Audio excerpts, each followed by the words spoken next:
Hi everyone, good evening. कैसे हैं आप लोग? आई होप सब बहुत अच्छे होंगे। मेरा नाम है अजय। तो आज की क्लास में हम लोग फंडामेंटल राइट के आर्टिकल पढ़ रहे थे। आज हम 21 और आर्टिकल 22 एंड देन आर्टिकल 23 और 24 ट्राई करेंगे पढ़ने की। तो 21 आर्टिकल बहुत बड़ा है, इसको हम लोग डिटेल में पढ़ेंगे।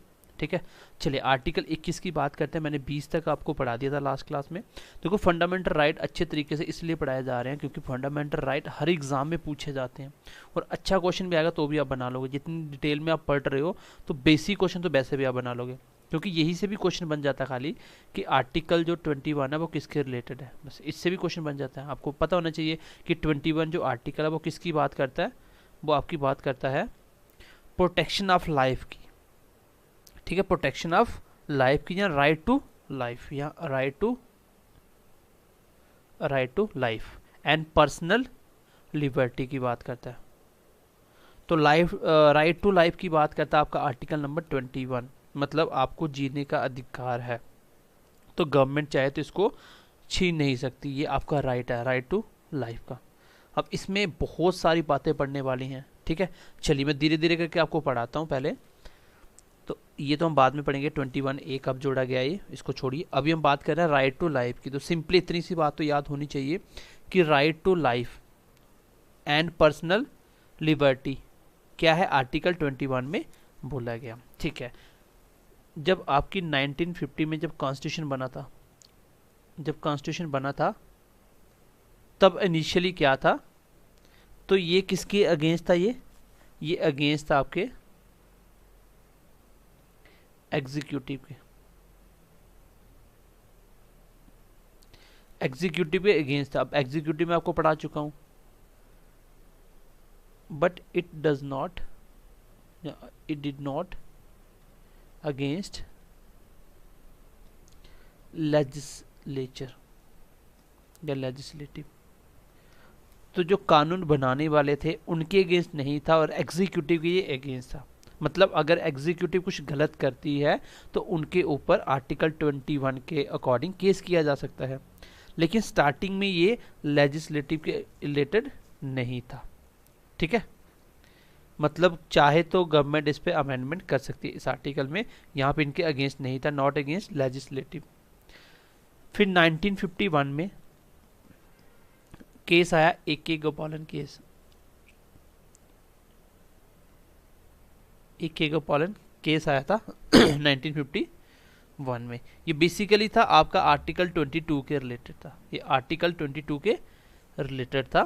ठीक है, इसमें क्या था, मतलब ए गोपालन को अरेस्ट कर लिया गया था और उसके लिए उन लोगों ने सुप्रीम कोर्ट में केस किया था। फिर अरेस्ट के अकॉर्डिंग अगला आप आर्टिकल 22 पढ़ोगे। लेकिन आपको ये यहाँ पे पेन पढ़ना है, इसको मैं हटा ही देता हूँ इसको, क्योंकि आगे भी हम इसको कोशिश करेंगे पढ़ने की। ये आप लिख लो, मेनका गांधी केस लिख लो। एक मेनका गांधी केस आया था। ठीक है, ये लिख लो आप, मेनका गांधी केस आया था। किसके अगेंस्ट था ये गवर्नमेंट ऑफ इंडिया या यूनियन ऑफ इंडिया के अगेंस्ट था।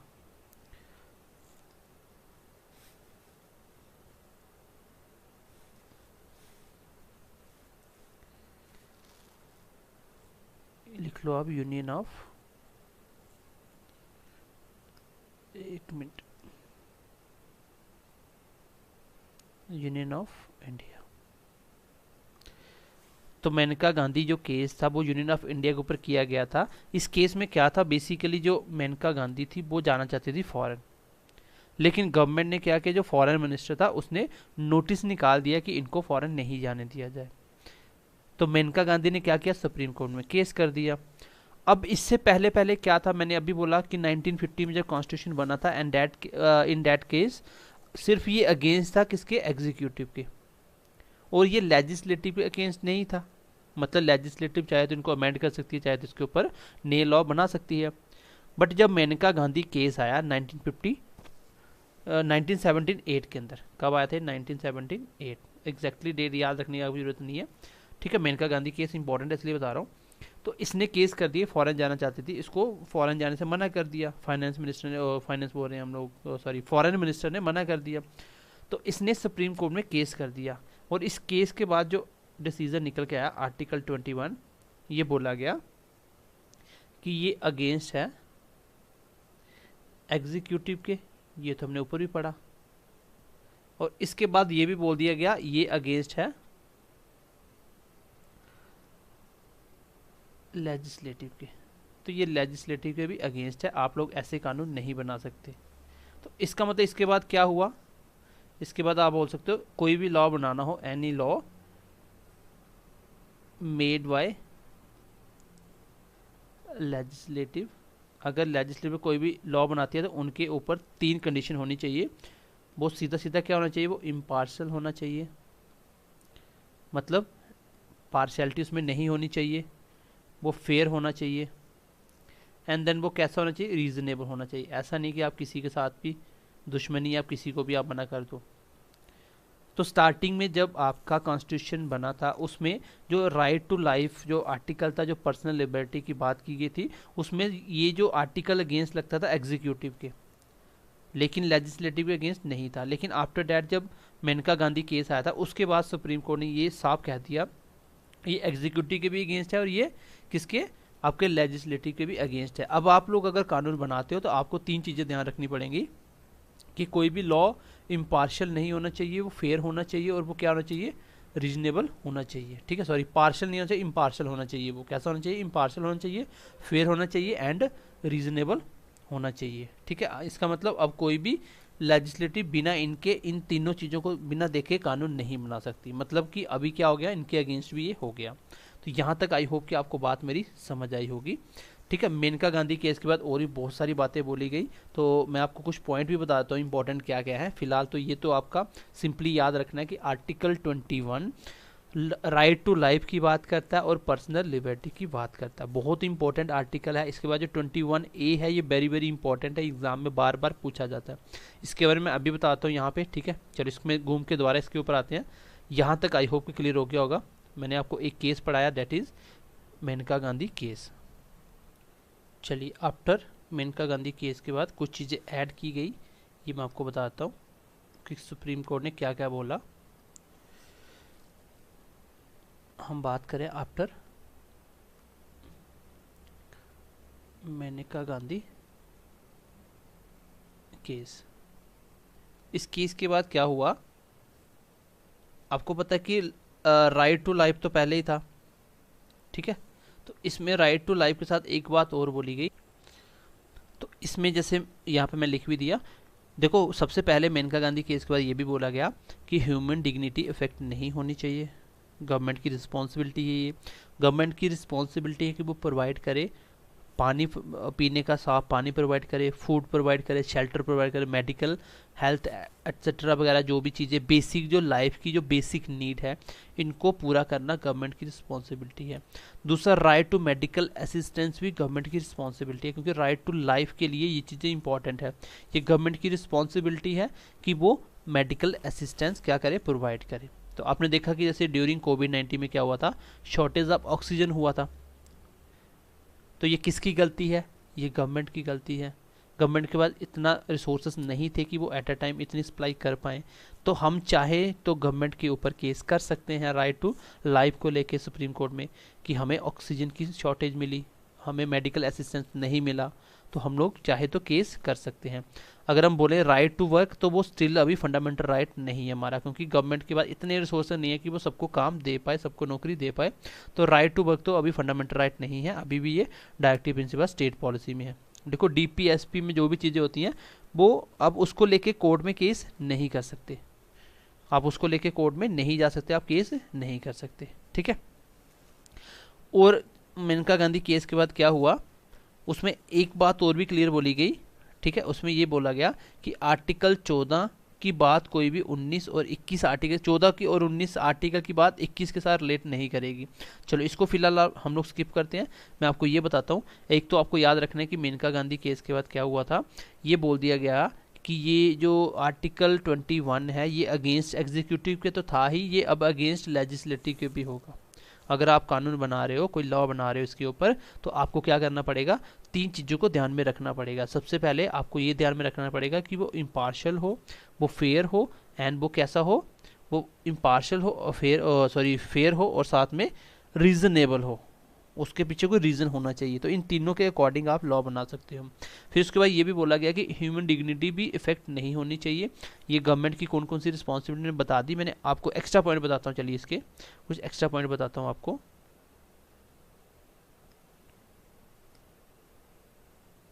चलिए ये कुछ बातें देख लीजिए जो आपके राइट हैं। जैसे राइट टू प्राइवेसी आपका राइट है, पहले नहीं था, ठीक है। फिर एक दो केस आता है उसके बाद ये राइट टू प्राइवेसी आपका फंडामेंटल राइट है।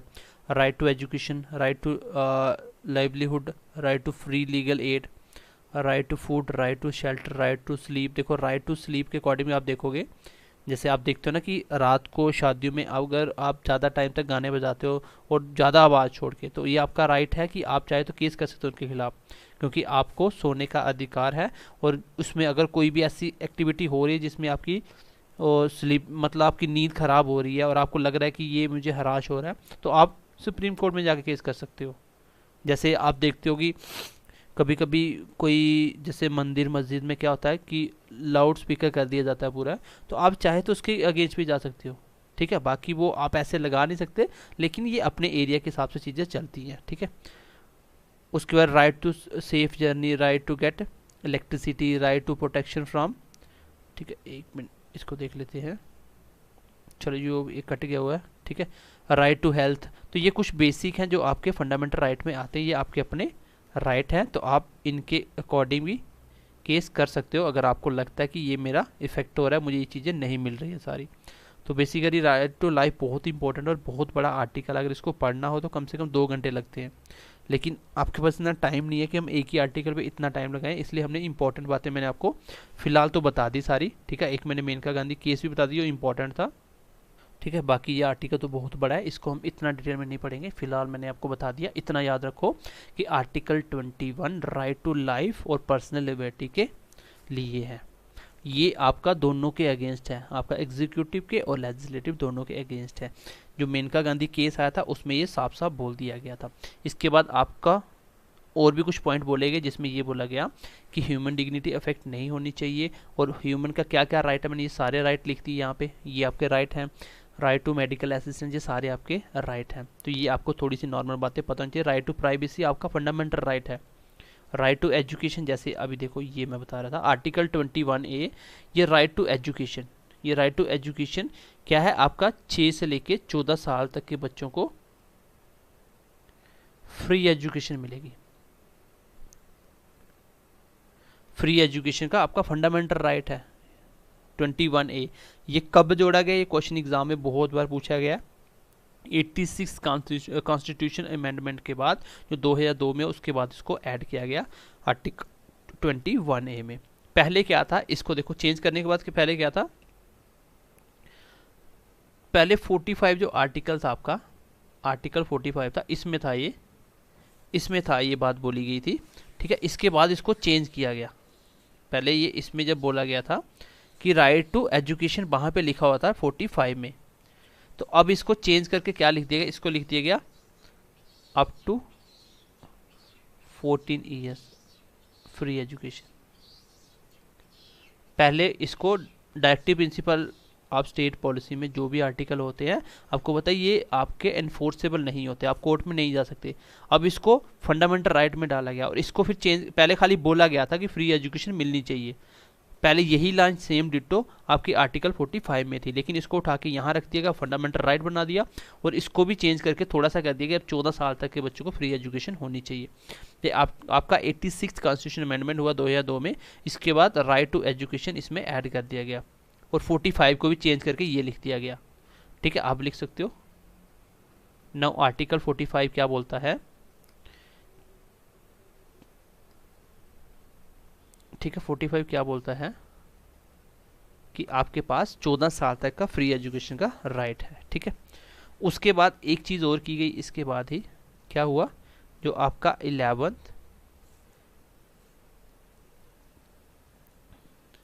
11th फंडामेंटल राइट है जो, ठीक है, 11th फंडामेंटल राइट नहीं ड्यूटीज, देखो आपको पता है आपकी 11 फंडामेंटल ड्यूटीज है, ये भी आप पढ़ोगे डीपीएस, जब आप डायरेक्टिव प्रिंसिपल स्टेट पॉलिसी पढ़ोगे डीपीएसपी पढ़ोगे। इसमें क्या बोला गया कि पेरेंट्स से मतलब अपील की जाती है, अपील की जाती है, क्योंकि ये आपको पता है इन्फोर्सेबल तो नहीं होते। अपील टू पेरेंट्स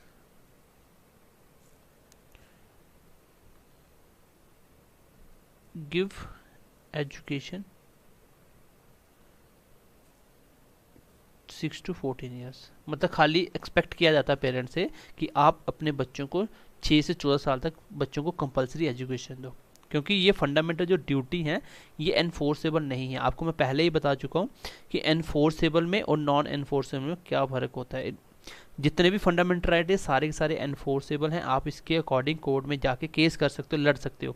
लेकिन ये जो आपके डीपीएसपी हैं, प्रियम्बल है, इनके बेस पे आप कोर्ट में नहीं जा सकते, नॉन इन्फोर्सेबल होती हैं। इसलिए आर्टिकल 45 में था पहले राइट टू एजुकेशन, इसको उठा के 21A में जोड़ा गया, एक आर्टिकल बनाया गया 21A, जो 86 अमेंडमेंट करने के बाद। ये वेरी वेरी इंपॉर्टेंट है, इसलिए मैंने इस पर थोड़ा टाइम भी लिया, क्योंकि ये अमेंडमेंट भी पूछी है। बाकी आप कॉन्स्टिट्यूशन अमेंडमेंट तो पढ़ोगे ही, स्पेशल एक लेक्चर होगा इसमें हमको सिर्फ अमेंडमेंट पढ़ाई जाएंगी, और साथ साथ पढ़ लो तो ज़्यादा बेटर है।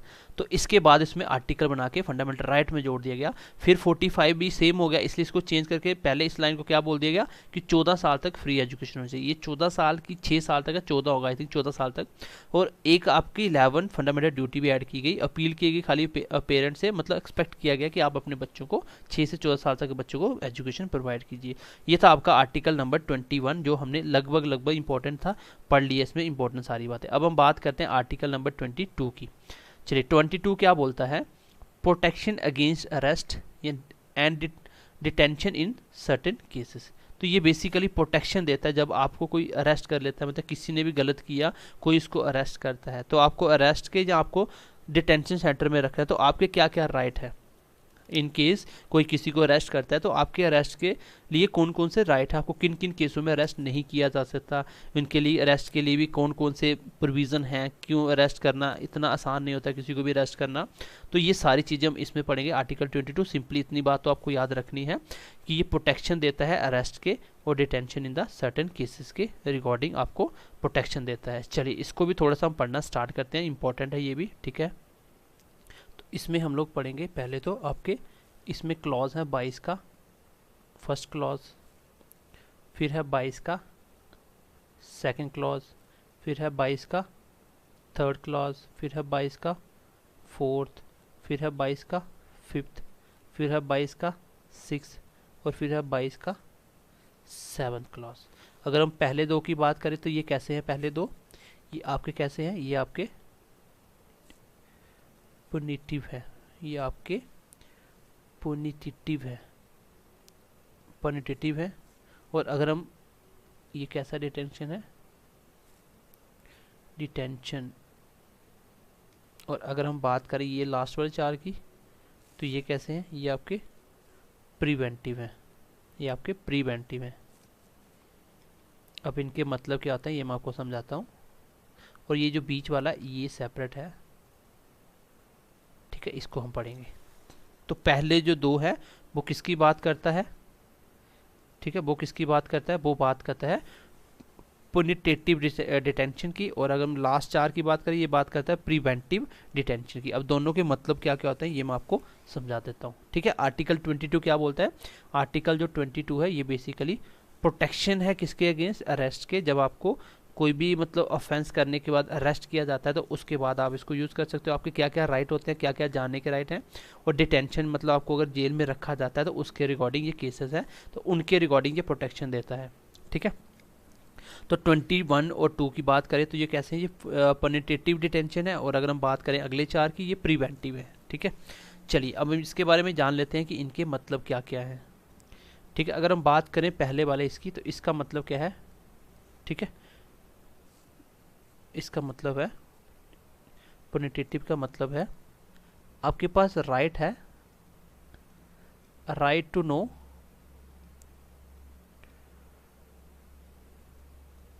बाय अरेस्ट, ठीक है। आप लोगों के पास राइट है आर्टिकल 22 के अकॉर्डिंग। जो आर्टिकल 22 का फर्स्ट क्लॉज कहता है, ये कहता है कि आपके पास राइट है कि अगर आपको अरेस्ट किया गया तो आपको जानने का अधिकार है कि मेरे को अरेस्ट क्यों किया गया, मेरे को अरेस्ट क्यों किया गया। ठीक है, उसके बाद आपके पास राइट है, right to hire lawyer as per choice, मतलब अपने चॉइस से लॉयर को हायर कर सकते हो। इसके बाद और क्या आता है इसमें, इसमें एक आता है कि 24 आवर्स के अंदर अंदर, विद इन 24 आवर्स के अंदर अंदर, तो आपको बिफोर द कोर्ट आपको पेश करना पड़ता है पुलिस को। अगर पुलिस आपको अरेस्ट करती है, पहली बात तो आपको जानने का अधिकार है, आप जान सकते हो कि मेरे को अरेस्ट क्यों किया गया। उसके बाद आपके पास राइट है कि आप अपनी मर्जी से कोई भी लॉयर को हायर कर सकते हो। तीसरा इंपॉर्टेंट ये है कि अगर अरेस्ट किया गया तो 24 आवर्स के अंदर अंदर, अरेस्ट करने के 24 घंटे के बाद कोर्ट के सामने पेश करना पड़ता है पुलिस को। क्या करना पड़ता है, पेश करना पड़ता है। लेकिन एक चीज याद रखना, यहाँ पे क्वेश्चन कभी कभी आ जाता है, एक्सक्लूडिंग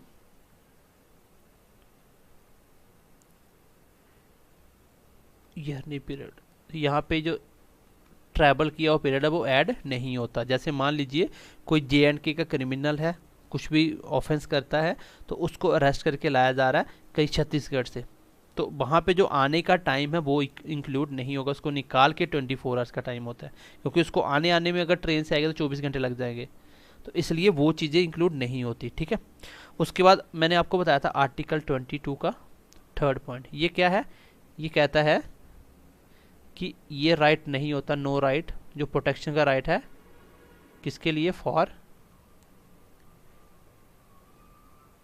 एनिमी कंट्री सिटीजन। अगर कोई एनिमी कंट्री का सिटीजन है तो उसके पास इसका राइट नहीं होगा, मतलब अगर उसको अरेस्ट किया जाता है तो इसके पास ये कोई राइट नहीं है, उसके पास प्रोटेक्शन के राइट नहीं है, उसके पास कोई राइट नहीं है, ये कुछ नहीं पूछ सकता अगर वो एनिमी कंट्री का सिटीजन है। तो ये एक्सेप्शन था। पहले वाला हमने पढ़ दिया 21 और 22 क्या क्या बात करता है, ये आपके राइट है। ये कैसा होता है, ये डिटेंशन कैसा होता है, ये होता है पुनिटेटिव डिटेंशन होता है। इसका मतलब ये होता है कि आपके पास राइट होते हैं, आप जान सकते हो अरेस्ट क्यों किया गया, आप अपनी मर्जी से लॉयर को हायर कर सकते हो, 24 घंटे के अंदर अंदर कोर्ट के सामने पेश किया जाता है। और 22 का जो थर्ड क्लास है ये बात स्पेशली करता है no right for enemy country citizen, मतलब यहाँ पे इनका जो 22 है आर्टिकल है ये कोई काम का नहीं है अगर आप एनिमी कंट्री के कोई भी सिटीजन होते हो तो। ठीक है, उसके बाद अगले हमने बात की, ये कैसा, ये प्रिवेंटिव होता है। अब प्रिवेंटिव का मतलब क्या होता है, प्रिवेंटिव का मतलब होता है कि मतलब किसी को शक के आधार पे अरेस्ट कर लेना। पहले तो क्या था, ये बार मैं बता भी देता हूँ, ये क्या है, आफ्टर ऑफेंस। ठीक है, ऑफेंस करने के बाद ये एक्टिवेट होता है, ये आप यूज़ कर सकते हो। लेकिन प्रिवेंटिव क्या होता है, अगर आपको अरेस्ट किया गया किसके, सिर्फ शक के आधार पे, मतलब संदेह के आधार पे किसी को अरेस्ट कर लिया जाता है, तो ये लास्ट के 4 वाले क्या क्या बोलते हैं इनके अकॉर्डिंग, तो इसको हम लोग जान लेते हैं एक एक करके। देखो सबसे पहले लिखते हैं 22 का फोर्थ, जैसे आप बोल सकते हो अरेस्ट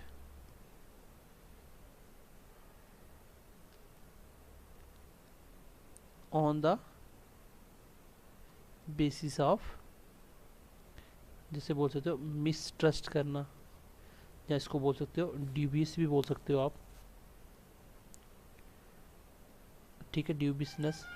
तो ये बेसिकली मतलब कि प्रिवेंटिव का मतलब होता है कि शक के आधार पे जब गिरफ्तार किया जाता है तब कौन कौन से राइट होते हैं। यहाँ तक हम लोग कंप्लीट कर चुके हैं, अब नीचे वाले 4 की बात कर रहे हैं। ठीक है, जो 23 का जो फोर्थ पॉइंट है ये क्या कहता है, ये बोलता है कि अरेस्ट किया जा सकता है शक के आधार पे maximum 3 month, then need permission of court, then court की परमिशन लेनी पड़ती है अगर आप 3 मंथ से ज़्यादा किसी को शक के आधार पे क्या करते हो, गिरफ्तार कर लेते हो। तो ये ऐसा नहीं कि नॉर्मल किसी भी चीज़ पे शक हुआ तो उठा लिया, लेकिन इसके ऊपर भी कानून बनते हैं कि जो बड़े बड़े केस होते हैं, जैसे मर्डर केस के आधार पे शक है, तो बड़े बड़े जैसे देशद्रोही का मुकदमा चल रहा है उसके ऊपर शक है, ऐसा नहीं किसी से मार झगड़ा किया तो उसके शक में उठा लिया, तो ऐसा नहीं है। ये कोई बड़े बड़े क्रिमिनल जैसे केस बने होते हैं, जैसे UAPA कानून बना हुआ है, ठीक है, तो PSA कानून बना हुआ है, तो ऐसे बहुत सारे कानून बनाए गए हैं। उसके बाद 24 का जो 5th पॉइंट है, ये क्या बोलता है, ये बोलता है कि right to know and representation before board, मतलब जानने का अधिकार है और रिप्रेजेंटेशन बोर्ड से पहले, ठीक है, रिप्रेजेंटेशन का अधिकार है, राइट है इसको, ठीक है। उसके बाद 22 का जो 6th पॉइंट है,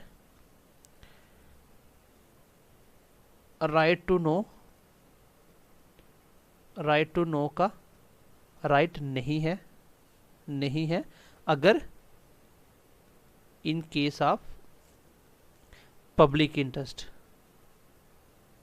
मतलब आप नहीं जान सकते कि आपको शक के आधार पर अरेस्ट किया, लेकिन क्यों किया आपको नहीं बताया जाएगा अगर ये मैटर कैसा है, in case of public interest. Public interest मतलब मान लो कि आपके बताने से कि आपको मतलब अरेस्ट क्यों किया गया, किस शक के आधार पे किया गया, उससे हो सकता है कि पब्लिक भड़क जाए या दंगे हो जाए, कुछ भी हो जाए, तो इन केस में अगर ऐसा होता है तो आपको नहीं बताने का पुलिस का भी राइट होता है कि आप ये चीज़ नहीं जान सकते। 26 में ये बोला गया। उसके बाद जो इसका 7th पॉइंट है, ये क्या है, ये है लेजिस्लेटिव कैन मेक लॉ, कि लेजिस्लेटिव लॉ बना सकती है। हो सकता है ये आर्टिकल आपको बोरिंग लगा हो, लेकिन आपके लिए बहुत ही इंपॉर्टेंट था, क्योंकि आर्टिकल 22 आपके लिए बहुत ही इंपॉर्टेंट है, आपको अपने राइट पता होना चाहिए, ठीक है। सबसे पहले मैंने इसमें 2 बातें करी, मैंने बोला इसके 7 सब क्लॉजेस हैं, जैसे 7 क्लॉज हैं, 1 2 3 4 5 6 7। इसमें जो पहले क्लॉज हैं वो कैसे हैं, वो पुनिटेटिव है, ठीक है, पुनिटेटिव है जिसको बोल सकते हो PUNITATIV डिटेंशन, और जो लास्ट वाले 4 हैं ये कैसे हैं, ये प्रिवेंटिव है, और जो बीच वाला ये क्या है, ये है जो अगर इंडिया के सिटीजन नहीं हो, कोई एनिमी कंट्री के सिटीजन हो, तो ये कोई भी आपका राइट नहीं है, आप आर्टिकल 22 को यूज़ नहीं कर सकते। पहले वाले 2 है जो ऑफेंस होने के बाद यूज़ होते हैं। ऑफेंस के बाद आपके क्या क्या राइट है, आप जानने का अधिकार है क्यों अरेस्ट किया गया, ठीक है, आप अपनी मर्जी से लॉयर हायर कर सकते हो, 24 घंटे के अंदर अंदर कोर्ट के आगे पेश किया जाना चाहिए। उसके बाद जो लास्ट के 4 है ये प्रिवेंटिव है, इसका मतलब अरेस्ट किया गया किसके, शक के आधार पे, और इसके भी राइट क्या क्या है, इसके बाद अगर ऐसा होता है तो आपके राइट क्या है। 22 का 4th बोलता है कि 3 मंथ तक मैक्सिमम अरेस्ट किया जा सकता है, और उसको भी उसके बाद कोर्ट की परमिशन लेनी पड़ेगी। 25 बोलता है कि आपके पास जानने का और रिप्रेजेंटेशन का बोर्ड के सामने राइट है, जाने का, जो भी बोर्ड बना है जो भी। उसके बाद जो 26 ये बोलता है कि राइट टू नो का अधिकार नहीं रहता अगर वो पब्लिक इंटरेस्ट का मैटर हो जाए, और 7 कहता है कि इसके ऊपर लेजिस्लेटिव कानून बना सकती है। तो बेसिकली ये था 22 आर्टिकल। मैं अभी तक जो पढ़ाया थोड़ा सा बता देता हूँ। मैंने आपको पढ़ाया आर्टिकल नंबर 21, जिसमें मैंने बताया राइट टू लाइफ या पर्सनल लिबर्टी की बात करता है आपका आर्टिकल नंबर 21A बात करता है राइट टू एजुकेशन की। ये 86 कॉन्स्टिट्यूशन अमेंडमेंट हुआ, उसके बाद इसको ऐड किया गया। इसके बाद जो 45 को चेंज कर दिया, 45 में पढ़ोगे आप जब DPSP पढ़ोगे ना, directive principle of state policy, उसमें पढ़ोगे। उसमें पहले यही लाइन थी, इसको चेंज करा, फिर बोला कि 14 साल तक के बच्चों को फ्री एजुकेशन मिलनी चाहिए। और 11th फंडामेंटल ड्यूटीज़ के ऐड करी कि पेरेंट्स से अपील की गई कि 6 से 14 साल तक क्या होना चाहिए, बच्चों को एजुकेशन प्रोवाइड करो। क्योंकि जो DPSP है ये मैंडेटरी नहीं होते, ये सिर्फ एक तरह से इसके आधार पे केस तो नहीं कर सकते आप कोर्ट में। इसके बाद मैंने इसमें इंपॉर्टेंट मेनका गांधी केस बताया, जिसमें मैंने बताया कि इसमें ये बोला गया कि ये आर्टिकल 21 है, ये अगेंस्ट एग्जीक्यूटिव था, अब अगेंस्ट लेजिस्लेटिव भी होगा, मतलब लेजिस्लेटिव भी कानून बनाएगा, 3 चीज़ों का ध्यान रखना पड़ेगा, अब उनको भी इतना राइट नहीं है। उसके बाद ये कुछ बेसिक आपके राइट है जो आपको पता होना चाहिए, इसके आधार पे भी आप केस कर सकते हो कोर्ट में जाके, ठीक है। फिर मैंने आर्टिकल 22 पढ़ाया, जिसमें मैंने आपको बताया कि ये अरेस्ट के और डिटेंशन के अगेंस्ट आपका प्रोटेक्शन का राइट है, और इसमें मैंने आपको बता दिया 21, 22, उसके बाद उसके बीच वाला 3 और 4, 5, 6, 7। तो आई होप कि आपको दोनों आर्टिकल बहुत अच्छे से समझ आए होंगे। अब हम बढ़ते हैं आर्टिकल नंबर 23 की तरफ। चलिए चलिए गाइज, अगर हम बात करें आर्टिकल नंबर 23 की, तो ये आपको मैंने बताया राइट अगेंस्ट एक्सप्लॉयटेशन किसके अंदर आता है, 23 और 24 दो आर्टिकल आते हैं। राइट टू फ्रीडम हमने पढ़ दिया, 19, 20, 21, 22, ठीक है। अब आर्टिकल नंबर 23 क्या बात करता है, ये बात करता है prohibition of traffic in human beings and force labour. ये बात करता है, मतलब ये रोकता है, किसको मना करता है,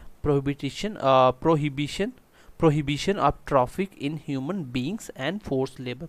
मतलब फोर्स लेबर नहीं करवाई जा सकती, किसी से ज़बरदस्ती लेबर नहीं करवाई जा सकती, ठीक है।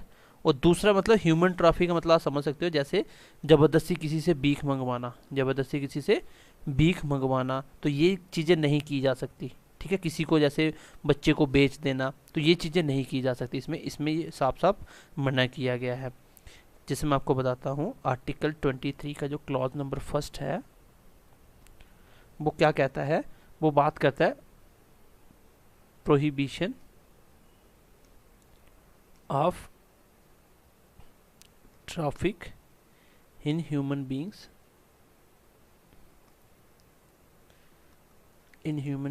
एंड फोर्स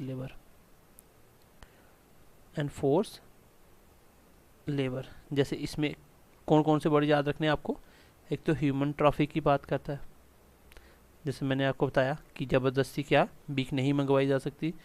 या आपको बोल सकता है कि एक होता है बाउंडेड लेबर, ठीक है। बाउंडेड लेबर नहीं करवाई जा सकती, जैसे फ्री में काम करवाना, पैसा नहीं देना। उसके बाद फोर्स लेबर नहीं करवाई जा सकती। देखो, फोर्स लेबर का मतलब है कि आप चाहते हो काम नहीं करना, आपसे ज़बरदस्ती काम करवाए, उसको बोलते हैं फोर्स लेबर। बाउंडेड लेबर का मतलब क्या है कि आप लोग काम तो कर रहे हो 1000 का, आपको सिर्फ 200 रुपये दिया जा रहा है, मतलब आपसे बाउंडेड लेबर करवाई जा रही है। ह्यूमन ट्रैफिक का मतलब कि आपको ज़बरदस्ती आपसे भीख नहीं मंगवाई जा सकती, तो मतलब ज़बरदस्ती जैसे बच्चों को किसी होता है ना, बच्चों को बेच देते हैं आगे, तो ये चीज़ें होती हैं। ये आता है आपका इसमें आर्टिकल 23 किसकी बात करता है, prohibition of traffic in human beings and force labour. तो सिंपली याद रखना है कि ह्यूमन ट्रैफिक और उसके बाद फोर्स लेबर, दोनों वर्ड याद रखना है, ये आर्टिकल 23 की बात करता है, ठीक है। आर्टिकल नंबर 23 इसकी बात करता है। उसके बाद जो आर्टिकल नंबर 23 का जो सेकंड क्लॉज है, ये क्या बात करता है, देखो ये क्या बोलता है, इसमें ये बोला गया, क्योंकि पहले ये था कि जैसे अब आप देख लो कोई डिफेंस में नौकरी कर रहा है, चाहे तो उनसे 24 घंटे की ड्यूटी ली जा सकती है। उसमें तो आप बोल रहे हो कि ये तो फोर्स लेबर हो गया, एक तरह के लेबर की तरह काम करवाया जा रहा है, तो इसमें ये बोला गया compulsory service for public purpose. तो पब्लिक पर्पस के लिए जो कंपल्सरी सर्विस है, इसमें एक चीज़ का ध्यान रखना है, मतलब कंपल्सरी सर्विस ली जा सकती है आपसे, इसमें एक चीज़ का ध्यान रखा जाएगा, इसमें डिस्क्रिमिनेशन नहीं होगा, no discrimination on the basis of caste, sex, race, religion etcetera. मतलब कि कंपल्सरी सर्विस पब्लिक पर्पस के लिए ली जा सकती है। जैसे ऊपर क्या बोला था कि traffic in human beings and force labour नहीं करवाई जा सकती, लेकिन इसमें है कंपल्सरी सर्विस ली जा सकती है पब्लिक पर्पस के लिए। जैसे मैं एग्जांपल देता हूँ, मान लीजिए आप पुलिस में हो और आपसे बोला जाता है 24 आवर्स की ड्यूटी दीजिए, तो ये क्या है, ये पॉसिबल है। क्यों? क्योंकि आप कोर्ट में नहीं जा सकते, ये आप लोग गवर्नमेंट की ड्यूटी कर रहे हो, तो गवर्नमेंट अगर इन केस मान लो कोविड का केस आ जाता है कोरोना में, तो आपको 24 घंटे की ड्यूटी देनी पड़ सकती है, आप लोग जाके कोर्ट में केस नहीं कर सकते, क्योंकि ये पब्लिक पर्पज़ के लिए है, आप पब्लिक के लिए काम कर रहे हो और पब्लिक पर्पज़ के लिए किया जा सकता है। लेकिन हाँ, उसमें डिस्क्रिमिनेशन नहीं होना चाहिए, ऐसा नहीं हो कि एक ही आदमी को लगाया जा रहा है दूसरे को नहीं लगाया जा रहा। अगर डिस्क्रिमिनेशन किया जाता है तो गलत है, तो आप केस कर सकते हो, अदरवाइज आपसे 24 घंटे की ड्यूटी इस केस में ली जा सकती है, ठीक है। तो इसके आधार पे आप लोग केस नहीं कर सकते। आई होप कि यहाँ तक आपको समझ आई होगी, ठीक है। बाकी एक ही याद रखना, ये आर्टिकल नंबर 23 है, जो आर्टिकल नंबर 23 है ये किसके अगेंस्ट है, ये अगेंस्ट किसके है, ये पर्सन के अगेंस्ट भी है, ये पर्सन के अगेंस्ट भी है और गवर्नमेंट के अगेंस्ट भी है, मतलब हमारे अगेंस्ट भी है और गवर्नमेंट के अगेंस्ट भी है। गवर्नमेंट सबसे ज़बरदस्ती ये नहीं करवा सकती, फोर्स लेबर नहीं करवा सकती, और पर्सन के अगेंस्ट कैसे हो गया कि आपसे 24 घंटे ड्यूटी ली जा सकती है। ओके गाइज, हमने आर्टिकल नंबर 23 कंप्लीट कर लिया, जिसमें हमने क्या क्या पढ़ा। इसमें हमने पढ़ा सबसे पहले आर्टिकल नंबर 23 बोलता है prohibitions of traffic in human beings and force labour. तो सिंपली याद रखना है कि फोर्स लेबर नहीं करवाई जा सकती, ठीक है, ये बात याद रखना, बस यही आर्टिकल 23 है। लेकिन आर्टिकल नंबर 23 का पहला क्लास तो यही बोलता है, लेकिन आर्टिकल 23 का सेकंड क्लॉज है, ये क्या बोलता है कि compulsory service for public purpose, जो कंपलसरी सर्विस आपसे ली जा सकती है पब्लिक पर्पस के लिए। मैंने एग्जांपल दिया कि 24 आवर्स भी ड्यूटी ली जा सकती है, ये पॉसिबल है अगर स्टेट गवर्नमेंट या सेंट्रल गवर्नमेंट चाहे तो, लेकिन कंडीशन क्या है, वो पब्लिक पर्पस के लिए होनी चाहिए, ना कि पर्सनल के लिए। और उसमें स्पेशली ध्यान रखा जाएगा कि उसमें डिस्क्रिमिनेशन ना हो, उसमें भेदभाव ना हो कास्ट, सेक्स, रेस या रिलीजन को लेके। तो ये है आर्टिकल नंबर 23। 20 हो गया आपका, 21 हो गया राइट टू लाइफ वाला, 22 हो गया आपका, और 23 भी हो गया। चलिए 24 की तरफ पढ़ते हैं, आर्टिकल नंबर 24 क्या बोलता है। चलिए गाइज उसकी बात कर लेते हैं। चलिए छोटा सा आर्टिकल है, ठीक है, 2 मिनट में ख़त्म हो जाएगा ये। आर्टिकल नंबर 24 क्या बोलता है, ये बोलता है prohibitions of employment of child in factories. बच्चों को फैक्ट्री में रखना क्या है, गैर कानूनी है, उसके ऊपर क्या है, ये रोक लगाता है आर्टिकल नंबर 24। मतलब कि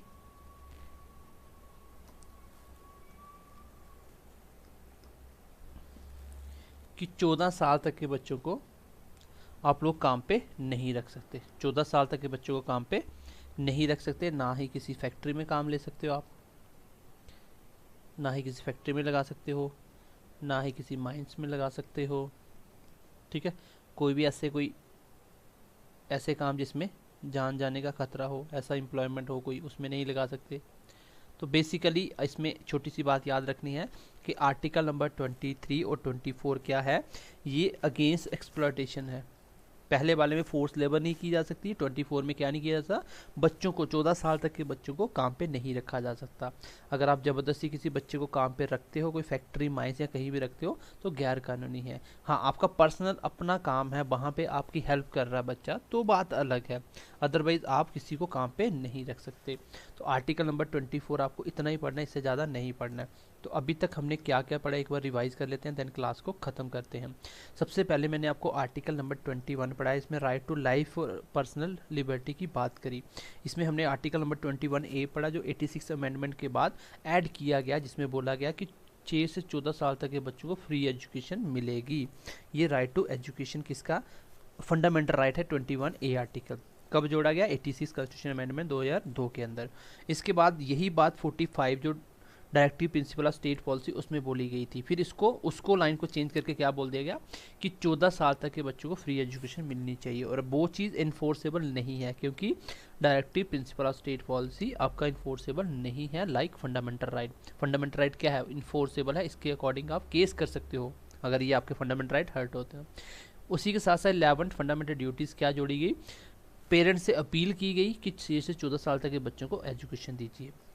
जब स्टार्टिंग में आर्टिकल नंबर 21 बनाया गया था कॉन्स्टिट्यूशन में, उसमें ये अगेंस्ट द एग्जीक्यूटिव था, लेकिन लेजिस्लेटिव के अगेंस्ट नहीं था, कोई भी कानून कैसे भी बनाया जा सकता था। लेकिन मेनका गांधी केस के बाद क्या बोला गया कि ये एग्जीक्यूटिव और लेजिस्लेटिव दोनों के अगेंस्ट है। लेकिन लेजिस्लेटिव कोई भी लॉ बनाता है, उसको 3 चीज़ें ध्यान रखनी पड़ेंगी, इम्पार्शियल होना चाहिए, फेयर होना चाहिए एंड रीजनेबल होना चाहिए। चलिए इसके बाद हमने बात करी कि मेनका गांधी केस के बाद और क्या क्या बोला गया, ये आपके राइट है, आपको पता होना चाहिए, ठीक है, राइट टू प्राइवेसी वगैरह सारे आपको पता होना चाहिए। उसके बाद हमने पढ़ा आर्टिकल नंबर 22, ये क्या बात करता है, ये बात करता है protection against arrest and detention की। इसमें आगे 7 क्लॉज हैं अलग अलग। पहले 2 क्लॉज बात करता है ऑफेंस के बाद की, और आगे लास्ट वाले 4 क्लॉज बात करता है जब किसी को शक के आधार पर अरेस्ट किया जाता है, और बीच वाला 22 का 3rd क्लास बात करता है कि एनिमी कंट्री का सिटीजन होगा, उसको इसका आर्टिकल का बेनिफिट नहीं मिलेगा, उसको अरेस्ट किया जा सकता है, उसको कोई भी राइट नहीं है। तो पहले दो बोलता है कि आपके पास राइट है जानने का, आपके पास राइट है अपनी मर्जी से लॉयर को हायर करने का, आपके पास राइट है 24 आवर्स के अंदर अंदर पुलिस को आपको एग्जीक्यूटिव के सामने, सॉरी आपका कोर्ट के सामने क्या करना पड़ेगा, पेश करना पड़ेगा। लेकिन इसमें यर्नी पीरियड ऐड नहीं होता। आई होप कि यहाँ तक क्लियर होगा। उसके बाद हम आगे बढ़े, नेक्स्ट हम आगे बढ़े। इसमें मैंने आपको आर्टिकल नंबर 23 पढ़ा है, जिसमें मैंने आपको बताया कि आर्टिकल नंबर 23 और 24 ये राइट अगेंस्ट एक्सप्लॉयटेशन के अंदर आता है। इसमें दो आर्टिकल है 23 और 24। आगे हम राइट टू रिलीजन पढ़ेंगे 25 से 28 तक, ठीक है। राइट टू फ्रीडम हमने पढ़ा, राइट टू इक्वालिटी हमने पढ़ा, राइट अगेंस्ट एक्सप्लॉयटेशन हमने पढ़ लिया, 3 पढ़ लिए हमने। इसके अंदर 24 तक आर्टिकल हमारे कंप्लीट हो जाते हैं। पहले वाला फोर्स लेबर नहीं करवा सकते, उसके बाद आपसे 24 घंटे ड्यूटी ली जा सकती है, ये आर्टिकल 23 का सेकंड क्लास कहता है। लेकिन किसके आधार पे, नो डिस्क्रिमिनेशन होना चाहिए on the basis of caste, sex, race या रीजन को लेके। लास्ट आर्टिकल बोलता है कि आप 14 साल से कम बच्चों को फैक्ट्री वगैरह में काम पे नहीं रख सकते। तो ये थी आज की पूरी क्लास, जिसमें हमने 4 आर्टिकल कंप्लीट किए एंड आई होप कि आपको क्लास अच्छी लगी होगी। और आपका जैसे ही फंडामेंटल राइट खत्म होगा तो इसके एमसीक्यूज आपको BMC classes with Ajay YouTube channel पे मिलेंगे। पहले 2 चैप्टर के हमने डाल दिए, जिसमें आपको कॉन्स्टिट्यूशन डेवलपमेंट के और उसके बाद प्रियम्बल के दोनों चैप्टर के मैंने डाल दिए हैं, फंडामेंटल राइट के तैयार कर दिए। जैसे ये चैप्टर खत्म होगा हम उसको डाल देंगे, ठीक है। तो चलिए मिलते हैं अगली क्लास में। और वीडियो अच्छा लगा हो तो कमेंट करके बताइएगा वीडियो कैसा लगा। बाकी जितनी डेप्थ में मैं आपको चीज़ें बता रहा हूँ, और आई होप कि आपको साथ साथ चीज़ें याद हो रही होंगी। जैसे ही ये आर्टिकल ये 3-4 आज के पढ़े, इससे पहले आप पीछे वाले पढ़ लो। मैं एक बार बोल भी देता हूँ, आर्टिकल नंबर 12 क्या बोलता है, ये डेफिनेशन ऑफ स्टेट की बात करता है। आर्टिकल नंबर 13 क्या बोलता है, ये फंडामेंटल राइट को प्रोटेक्ट करने की बात करता है दूसरे आर्टिकल से। आर्टिकल नंबर 14 क्या बोलता है, इक्वलिटी की, जनरल इक्वलिटी, हर टाइप की इक्वलिटी। 14 के बाद 15 बोलता है कि सोसाइटी में इक्वलिटी, 16 बोलता है एम्प्लॉयमेंट में इक्वलिटी, 17 बोलता है अनटचेबिलिटी, 18 बोलता है टाइटल, एवोल्यूशन ऑफ टाइटल, 19 बात करता है फ्रीडम की, 20 बात क्या बात करता है, 20 बात करता है आपको प्रोटेक्शन देता है किसके अगेंस्ट में, कन्विक्शन फॉर ऑफेंस के लिए, ठीक है। ये आपको प्रोटेक्शन देता है, जैसे मैंने आपको डिटेल में पढ़ाया था। और 21, 22, 23, 24 और आज की क्लास में हमने पढ़ दी है। तो चलिए मिलते हैं अगली क्लास में। Bye bye, take care and god bless you. और वीडियो को लाइक कर देना और ज़्यादा से ज़्यादा दोस्तों से शेयर कर दो। जितना ज़्यादा शेयर करोगे हम उतनी जल्दी चीज़ों को ख़त्म करेंगे, अच्छे से पढ़ाएंगे भी, ठीक है। चलिए बाय बाय, टेक केयर।